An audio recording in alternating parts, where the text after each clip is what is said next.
উপপ্রধানকে লক্ষ্য করে ডিম থেরাপি, সাধারণ মানুষের বিক্ষোভের ভিডিও ভাইরাল।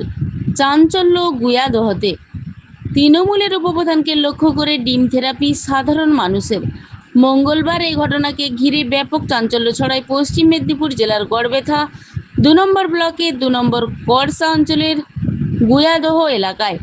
স্থানীয় সূত্রে জানা গিয়েছে, করসা গ্রাম পঞ্চায়েতের উপপ্রধান রিয়াজুল শেখ এলাকায় পৌঁছাতেই তাকে লক্ষ্য করে ডিম ছোড়ার অভিযোগ ওঠে। ঘটনাটির একটি ভিডিও ইতিমধ্যেই সোশ্যাল মিডিয়ায় ভাইরাল হয়েছে। ঘটনাকে ঘিরে এলাকায় শুরু হয়েছে ব্যাপক শোরগোল। তবে ভাইরাল হওয়া ভিডিওটির সত্যতা যাচাই করা সম্ভব হয়নি। আমি পরশুই আসবো, তো ঘরে বসে সরকারি বেতনটা খাবো? আমাকে সেটা বলে যাই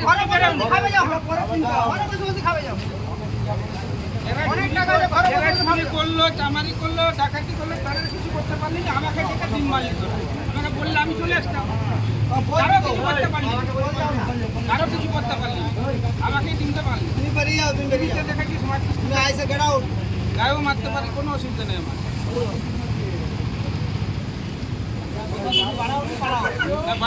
পালানোর কিছু না, আমি পালাবো এমনিতেই পালাবো। আমাকে বললে আমাকে ডেকে যে তোমার ডিম মারবো, আমি চলে আসতাম, সেটা কথা নয়।